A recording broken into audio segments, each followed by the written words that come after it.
नमस्कार। आज हम इतिहास की एक ऐसी गहराई में उतरने वाले हैं जो आपको सच में सोचने पर मजबूर कर देगी। हम बात कर रहे हैं 17वीं शताब्दी के राजस्थान की एक बिल्कुल रोंगटे खड़े कर देने वाली घटना की, हाड़ा रानी की कहानी। देखिए, ये सिर्फ इतिहास की किसी पुरानी किताब में दर्ज एक मामूली सा किस्सा नहीं है। ये त्याग, कर्तव्य और एक ऐसे सर्वोच्च बलिदान की गाथा है जिसे राजस्थान की मिट्टी में आज भी बेहद सम्मान के साथ याद किया जाता है। तो चलिए, आज के इस विश्लेषण में हम हाड़ा रानी की इस अमर कहानी के पन्नों को पलटते हैं और समझते हैं कि कैसे इस एक घटना ने पूरे के पूरे युग को प्रेरित कर दिया। आगे बढ़ने से पहले जरा इसे गहरे दार्शनिक सवाल पर विचार कीजिए। क्या कोई रानी अपने पति को युद्ध के लिए प्रेरित करने की खातिर अपना सबसे बड़ा मतलब अपना सर्वोच्च बलिदान दे सकती है?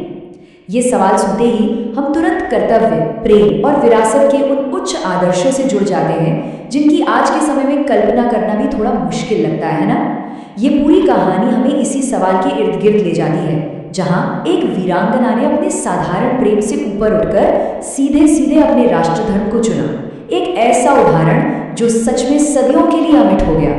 तो आइए सबसे पहले बात करते हैं हमारे पहले भाग की, युद्ध और दुविधा यानी मातृभूमि की पुकार। इस पूरी स्थिति को समझने के लिए हमें 17वीं शताब्दी के उस अशांत दौर में चलना होगा। मुगल सेनाएं लगातार राजपूत राज्यों पर भारी दबाव बना रही थीं और मातृभूमि की रक्षा के लिए हर राजपूत योद्धा को किसी भी पल युद्ध के लिए तैयार रहना पड़ता था। और ये बात उस भयंकर मानसिक द्वंद्व को बिल्कुल सटीक तरीके से दर्शाती है जिससे हमारे मुख्य पात्र यानी राजपूत सेनापति को गुजरना पड़ा। जरा इस कंट्रास्ट को देखिए। एक तरफ नई नवेली दुल्हन है, पूरा महल दीपों से जगमगा रहा है, शादी का जश्न चल रहा है। और ठीक उसी वक्त दूसरी तरफ मातृभूमि पर अचानक बड़ा संकट आ जाता है, रणभेरी बज उठती है। शादी के कुछ ही दिनों बाद सीधे महाराणा का आदेश आता है कि दुश्मन सीमा पर है और सभी वीरों को तुरंत कूच करना है। मतलब एक और जिंदगी का नया सफर शुरू ही हुआ है और दूसरी ओर मातृभूमि के प्रति परम कर्तव्य पुकार रहा है। ये एक ऐसा भयंकर आंतरिक संघर्ष था ना, जो अंदर ही अंदर किसी को भी तोड़ कर रख दे। अब आते हैं कहानी के दूसरे पड़ाव पर, कर्तव्य बनाम मोह यानी व्यक्तिगत लगाव की वो सबसे बड़ी चुनौती। तो होता यह है कि हाड़ा रानी अपने पति की आंखों में उस गहरी दुविधा को साफ पढ़ लेती है। वो उन्हें याद दिलाती है कि एक राजपूत का सबसे पहला धर्म उसकी मातृभूमि है। रानी की बातों से प्रेरित होकर सेनापति युद्ध भूमि के लिए निकल तो पड़ते हैं, लेकिन सच कहूँ तो उनका मन अभी भी वहीं अटका हुआ था। उनका दिमाग बार बार उस सजे धजे महल और अपनी नई दुल्हन की तरफ भाग रहा था। इसी मोह से परेशान होकर सेनापति बीच रास्ते से ही अपने एक दूत को वापस महल भेज देते हैं। क्यों? ताकि वो रानी से उनकी कोई प्रिय निशानी मांग कर लाएं जिसे देखकर उनका मन युद्ध में टिका रहे। अब जब दूत वो संदेश लेकर रानी के पास पहुंचता है तो हाड़ा रानी को स्थिति की गंभीरता का एहसास होता है। उनका विजन बिल्कुल क्लियर था। राजपूत की विजय उसके कर्तव्य में है, मोह में नहीं। वो बहुत गहराई से समझ गई थी कि अगर उन्होंने कोई साधारण सी निशानी भेज दी ना तो उनके पति का मन उसी में उलझ कर रह जाएगा। उनका स्मरण केवल मोह पैदा करेगा जो युद्ध के मैदान में उनके धर्म और संकल्प को कमजोर कर देगा। और हम सब जानते हैं, आधे अधूरे मन से लड़ा गया युद्ध कभी जीता नहीं जा सकता।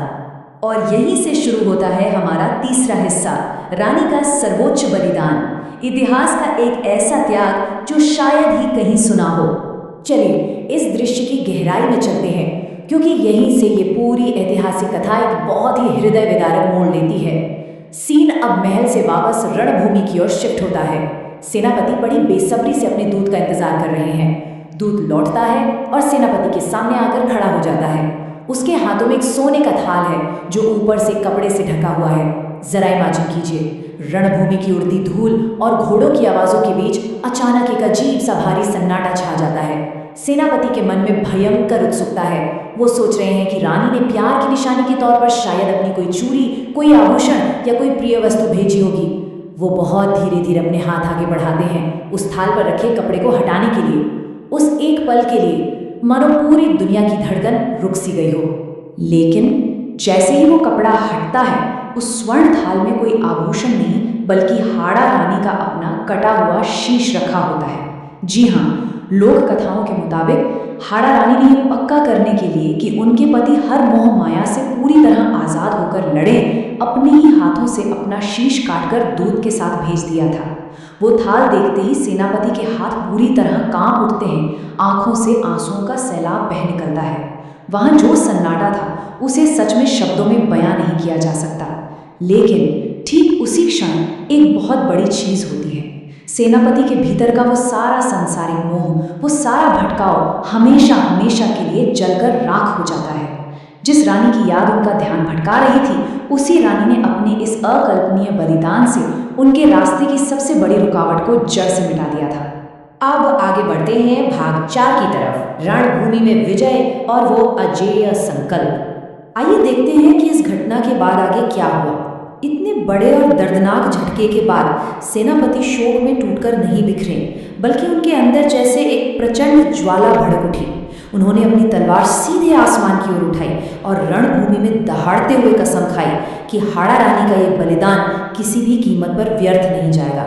अब उनकी हर एक सांस सिर्फ और सिर्फ मातृभूमि के लिए थी। इसके बाद जो युद्ध हुआ ना, वो कोई आम युद्ध नहीं था। सेनापति रणभूमि में एक भूखे शेर की तरह दुश्मनों पर टूट पड़े। उनकी तलवार बिजली की तरह चमक रही थी। अपने सेनापति का ये रौद्र रूप और रानी के उस भयानक बलिदान की बात सुनकर पूरी की पूरी राजपूत सेना का खून खौल उठा। उनका जोश कई गुना बढ़ गया। घंटों तक चले उस खूनी संघर्ष के बाद आखिरकार शत्रु सेना को मैदान छोड़कर भागना ही पड़ा। राजपूताना ने एक बहुत बड़ी ऐतिहासिक और निर्णायक जीत हासिल की। जीत का शंख तो बज गया था, लेकिन सच कहूं तो ये जश्न सेनापति के लिए बिल्कुल सूना था। युद्ध जीतने के बाद जब वो वापस अपने महल लौटे, तो जहां कुछ ही दिन पहले शादी की शहनाइयां गूंज रही थी, वहां अब सिर्फ एक खौफनाक और भारी खामोशी थी। सेनापति के दिल में एक ऐसा खालीपन था जिसे कोई नहीं भर सकता था। उन्होंने उस सूने महल में अपनी रानी की याद को प्रणाम किया और बहुत ही भारी मन से कहा, इतिहास मेरी वीरता को याद करे या ना करे, लेकिन तुम्हारा बलिदान युगों युगों तक अमर रहेगा। और देखा जाए तो सेनापति के कहे वो शब्द आज भी बिल्कुल सच साबित हो रहे हैं। अब हम पहुंचते हैं अपनी अंतिम भाग पर, इस अमर गाथा का असली संदेश और स्वाभिमान की ये अनोखी लोक कथा। देखिए, ये पूरी कथा राजस्थानी लोक परंपराओं की जड़ों में बहुत गहराई तक रची बसी है।